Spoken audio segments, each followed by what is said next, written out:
Hello दोस्तों, स्वागत है आप सभी का आपके अपने यूट्यूब चैनल स्टडी सप्लाई में। आज की इस वीडियो में हम प्रादर्श प्रश्न पत्र सेट ए को सॉल्व करेंगे, जो कि 2022 के लिए बहुत ही इंपॉर्टेंट है। अभी जो आपकी अर्धवार्षिक परीक्षा होने वाली है, उसके लिए भी ये बहुत ही इंपॉर्टेंट है। तो आज हम इसका पार्ट 1 करेंगे, ठीक है। चलिए स्टार्ट करते हैं हम। देखिए, सबसे पहला प्रश्न है, सही विकल्प चुनकर उत्तर लिखिए। 15, 12, 15, 21 का एलसीएम होगा। इसका करेक्ट आंसर दोस्तों हो जाएगा 420। जब आपके इसका एलसीएम निकालेंगे तो 420 आपका आंसर आ जाएगा। अगला है दोस्तों, एक समीकरण युग्म संगत होता है तो रेखाखंड होगी। जब दोस्तों समीकरण युग्म संगत होता है तो रेखाखंड कैसी होती है? प्रतिच्छेदी व संपादी होती है। प्रतिच्छेदी या फिर संपाती होती है। क्लियर। अगला प्रश्न देखिए, समीकरण x square plus x minus 1 बराबर 0 के मूलों की प्रकृति होगी। देखिए, इसके मूलों की जो प्रकृति होगी वास्तविक और कैसी होगी? भिन्न होगी। वास्तविक और भिन्न। क्लियर। आगे बढ़ते हैं। नेक्स्ट है दोस्तों, दो समरूप त्रिभुजों की भुजाओं का अनुपात 4:16 है तो त्रिभुजों के क्षेत्रफलों का अनुपात क्या होगा? देखिए, जो त्रिभुजों का क्षेत्रफल होता है वो भुजाओं के वर्ग के अनुपात के बराबर होता है। तो 4 का वर्ग अपन करेंगे, वो बटे में होगा आपका 9 का वर्ग। तो इसका आंसर हो जाएगा 4 चौक 16 बटे में 9 नाम 81, 16:81 इसका आंसर हो जाएगा। क्लियर। अगले देखिए, बिंदु P 2,3 की एक्स अक्ष से दूरी। देखिए, एक्स अक्ष से दूरी क्या होती है दोस्तों? जो y का मान होता है वो एक्स अक्ष से दूरी होती है। तो y का मान अपन बाद में लिखते हैं, पहले लिखते हैं अपन x का मान। जो पहला मान होता है वो x का, दूसरा मान y का।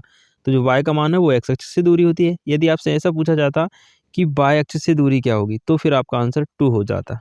क्लियर हुआ। अगला देखिए, एक वृत्त की परिमाप और क्षेत्रफल संख्यात्मक रूप से बराबर है तो उस वृत्त की त्रिज्या क्या होगी? अब देखिए, उसने बोला कि वृत्त का परिमाप और क्षेत्रफल बराबर है संख्यात्मक रूप से। परिमाप मतलब दोस्तों परिधि होता है। परिधि आप जानते हैं क्या होती है? 2πr होती है, बराबर क्षेत्रफल क्या होता है? पाई आर स्क्वायर। ऐसा प्रश्न में कहा है कि दोनों कैसे हैं? बराबर। तो यहाँ देखिए, पाई से पाई कट जाएगा और इस आर से एक आर कट जाएगा। तो आर बराबर कितना बचेगा? 2। 2 बराबर क्या बचा? आर, या फिर आर बराबर कितना बचा? 2। तो इसका आपका करेक्ट आंसर क्या हो जाएगा? 2 हो जाएगा। क्लियर। आगे बढ़ते हैं। देखिए, रिक्त स्थानों की पूर्ति कीजिए।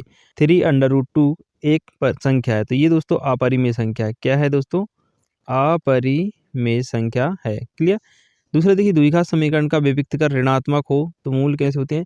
आप जानते हैं कि जब विविक्त कर मतलब b² माइनस का 4ac बराबर कैसा हो? माइनस में हो, तो इसके जो मूल होते हैं वो वास्तविक नहीं होते। कैसे होते हैं?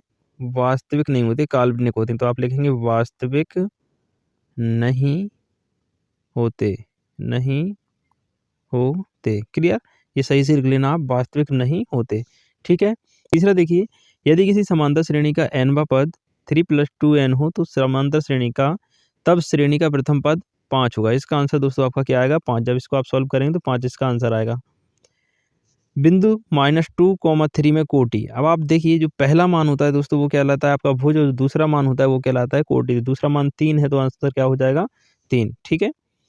अब देखिए, वृत्त के केंद्र से जीवा पर डाला गया लंब जीवा को क्या करता है? समद्विभाजित करता है। समद्विभाजित करता है, समद्विभाजित करता है। ठीक है। लास्ट देखिए, एक घनाभ के कोरों की लंबाइयां 4, 3, 5 सेंटीमीटर हो तो उसके विकर्ण की लंबाई क्या होगी? देखिए, घनाभ का विकर्ण क्या होता है दोस्तों? √a² + b² + c²। अब देखिए, थोड़ा मैं स्क्रीन क्लियर कर लेता हूं ताकि आपको मैं अच्छे से समझा सकूं। इसको अपन क्लियर कर लेते हैं। ठीक है। ये देखिए, ये सब कुछ क्लियर हो गया। अब अपन बात करते हैं लास्ट वाले क्वेश्चन की। क्या बोला? एक घनाभ के कोरों की लंबाइयां क्रमशः 3, 4, 5 सेंटीमीटर हो तो उसके विकर्ण की लंबाई। देखिए, घनाभ का विकर्ण जो होता है दोस्तों अंडर रूट में क्या होता है? अंडर रूट में a का वर्ग प्लस b का वर्ग प्लस c का वर्ग होता है। a का वर्ग मतलब 3 का वर्ग, फिर 4 का वर्ग और 5 का वर्ग। तो क्या हो जाएगा? देखो, 3 का वर्ग 9, 4 का वर्ग 16 और 5 का वर्ग 25। तीनों को जोड़ेंगे तो अंडर रूट में कितना आ जाएगा? 50। 50 को अपन क्या लिख सकते हैं? 5 बाहर आ जाएगा, अंडर रूट में क्या बचेगा? 2। तो इसका आंसर क्या आ जाएगा? 5√2। क्लियर। तो ये दोस्तों अपने खाली स्थान हो गए। चलिए आगे बढ़ते हैं। अगला है दोस्तों, सही जोड़ियां मिलाइए। देखिए, 1 + cot² थीटा होता है दोस्तों cosec² थीटा, तो ये आपका पहला वाला हो जाएगा। दूसरा देखिए, tan90 दोस्तों क्या होता है? इनफाइनाइट होता है। अगला देखिए, पाई का मान आप सभी जानते हैं 22/7 होता है। cos 90 - थीटा दोस्तों साइन थीटा होता है। cos 90 - थीटा क्या होता है? साइन थीटा होता है। क्लियर। cot 30 का मान दोस्तों होता है अंडर रूट 3। इसका आंसर ये वाला हो जाएगा।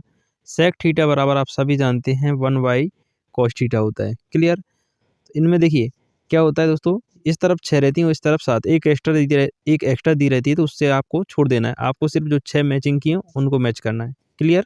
आगे बढ़ते हैं। एक शब्द वाक्य में उत्तर लिखिए। देखिए, क्या 2x² + 3 √x + 1 = 0 एक द्विघात समीकरण है? तो ये दोस्तों देखिए, आप क्या लिखेंगे इसमें? नहीं है। क्यों नहीं है, मैं उसका कारण बता देता हूँ। आप √x को देख रहे हैं, तो √x पे जो घात है वो पूर्ण संख्या नहीं है। अंडर रूट को हटाएँगे तो इस पे तो क्या आ जाएगी, x की पावर क्या आ जाएगी 1/2। 1/2 एक पूर्ण संख्या नहीं है, जबकि जो द्विघात समीकरण होता है उसमें कंडीशन होती है कि चर पद की घात पूर्ण संख्या होनी चाहिए, है ना? इसलिए ये द्विघात समीकरण नहीं है। दूसरा देखिए, समांतर श्रेणी है या नहीं, तो इसका दोस्तों आंसर क्या हो जाएगा? समांतर श्रेणी है। इसके आंसर भी नीचे दिए हुए हैं। इसका आंसर क्या हो जाएगा? समांतर श्रेणी है। अब देखिए, थेल्स प्रमेय का कथन लिखिए। थेल्स प्रमेय के कथन को अपन देख लेते हैं।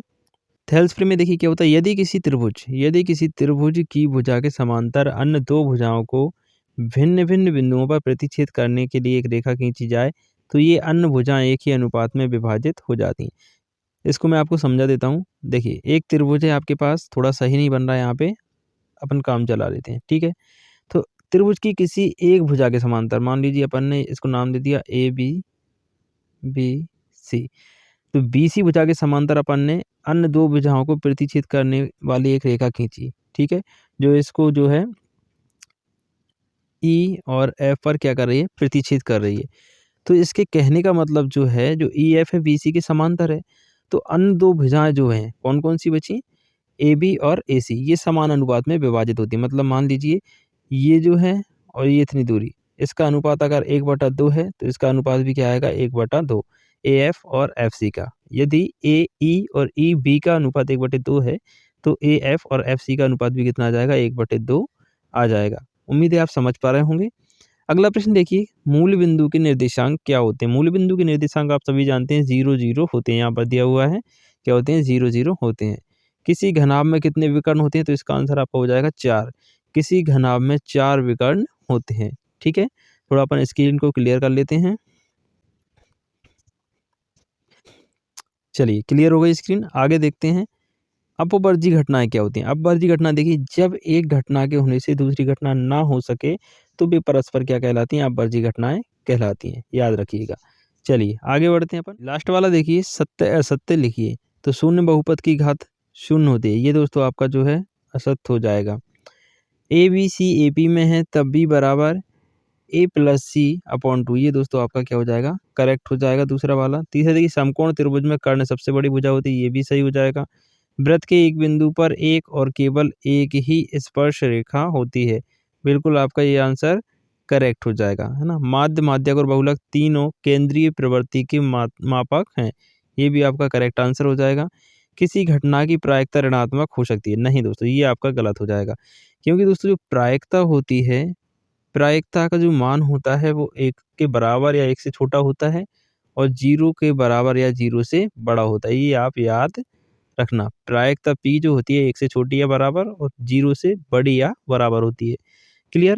तो दोस्तों ये अपनी इस वीडियो का पार्ट 1 था और इस पार्ट 1 में हमने इसके सभी ऑब्जेक्टिव प्रश्नों को हल कर लिया। नेक्स्ट पार्ट में हम आगे के क्वेश्चन करेंगे। तब तक के लिए आप इसका रिवीजन कर लें जो भी हमने आज पढ़ा है और अन्य सब्जेक्ट पर भी अपनी कमांड बनाए रखें, क्योंकि आपकी अर्धवार्षिक परीक्षा आने वाली है। तो मैं आपसे आशा करता हूँ कि आप अपनी पढ़ाई को बेहतर से बेहतर करें। जो भी आपके डाउट लगे, जहाँ आपको कुछ पूछना हो, तो आप मुझे वीडियो के नीचे कमेंट सेक्शन में कमेंट कर सकते हैं। ठीक है? चलिए, मिलते हैं आपसे नेक्स्ट वीडियो में। तब तक के लिए खुश रहिए, मस्त रहिए। जय हिंद।